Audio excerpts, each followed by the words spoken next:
In the world of driving and racing video games, the top tier games and the games for car enthusiasts are always the games with the realistic physics elements, where developers get with the car manufacturers and make sure the cars in game are as realistic as possible to the handling of the cars in real life. On PlayStation, you've got Gran Turismo. On Xbox, you've got Forza. But on Nintendo, what have you got? Mario Kart is pretty popular, but it's not a realistic racing sim.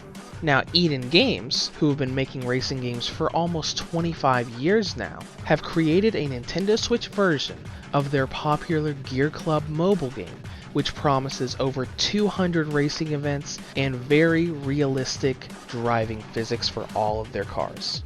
Without further delay, here is my review of Gear Club Unlimited for the Nintendo Switch.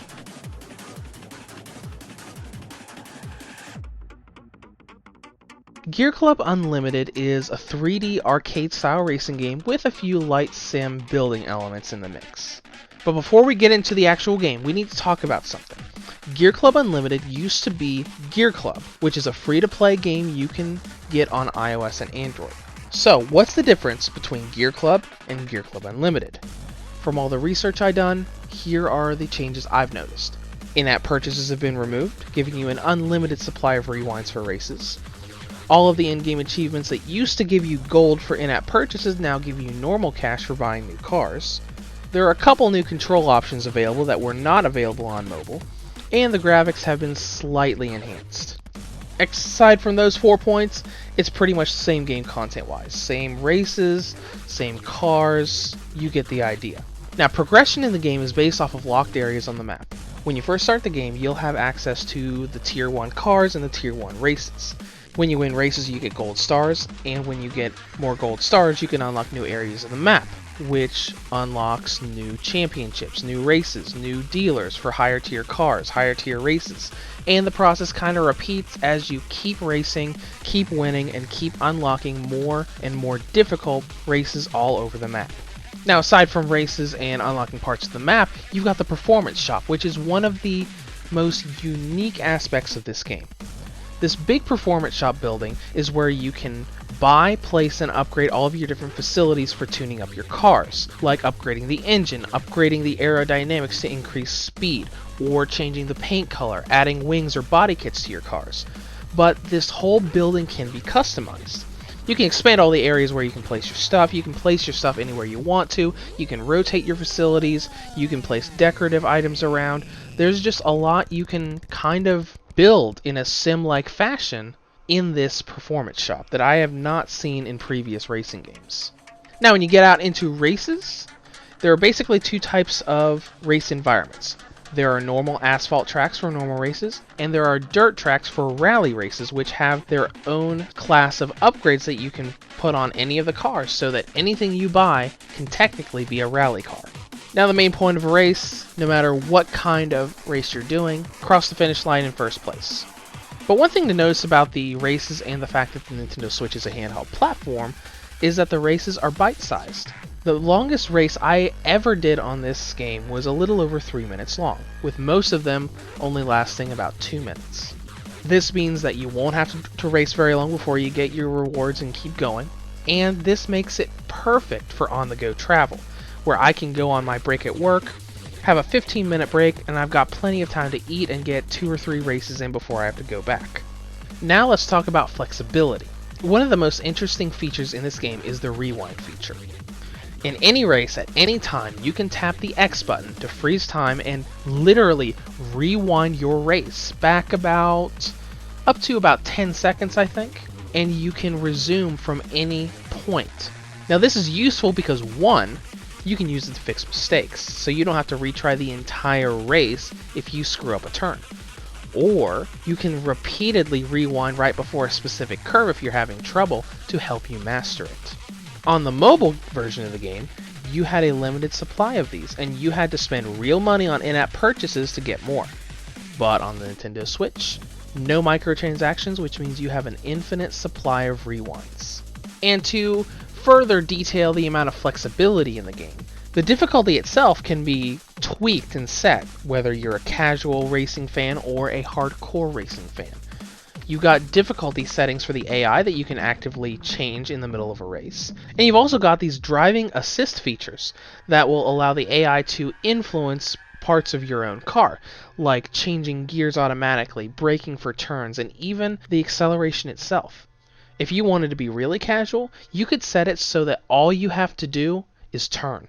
The game will accelerate for you, the game will brake for you, the game will shift for you. Or you can turn everything off and do everything yourself. It really is flexible. Now let's talk about length and content. The game's only got about 32 cars, but has around 200 different races. So how long is it going to take you to unlock everything? The final area with the final championships that you can unlock requires you to have 529 gold stars. And the most gold stars you can win in any specific race is 3. That means that you have to complete a bare minimum of 176 races to unlock the final area. And considering that when I played I spent just as much time in the performance shop as I did in races, I would clock unlocking everything, not completing everything, just unlocking everything, at a bare minimum of 11 to 12 hours.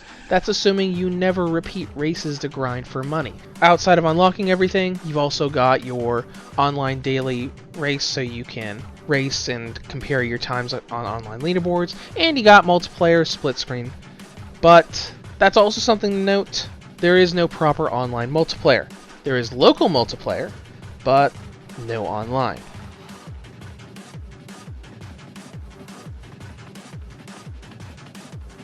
Now, let's talk about presentation. Graphically, the game's environments, they look okay. They're not terrible, they're not great either. But the cars look amazing.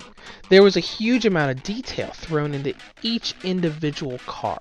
Not only are the actual details of the grills, the bumpers, and the rims and the outside of the car really detailed, but if you look closely in screenshots, the interior dashboards of each car accurately mirrors what that car's interior dash looks like in real life. How about performance?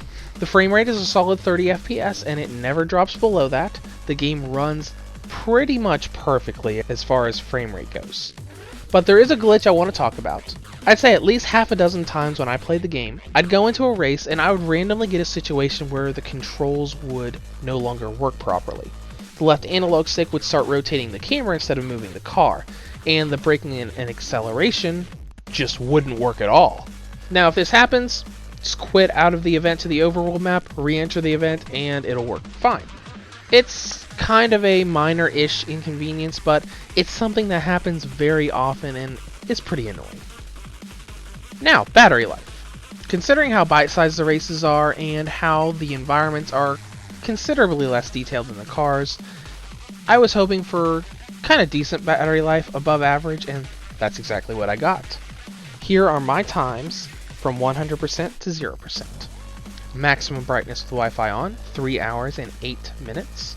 Maximum brightness with Wi-Fi off, 3 hours and 30 minutes. Low brightness with the Wi-Fi on, 3 hours and 52 minutes.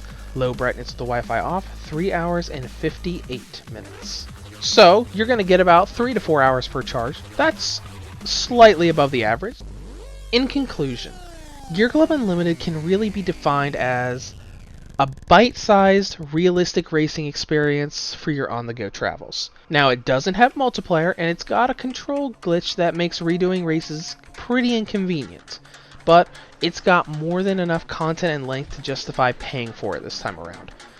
Especially considering that the button attachment for the iOS and Android version is close to $100, and this game is not close to $100. Reviews to Go rates Gear Club Unlimited for the Nintendo Switch an 8 out of 10. If you'd like to comment on this further, feel free to below, or head to the website at www.reviewstogo.com.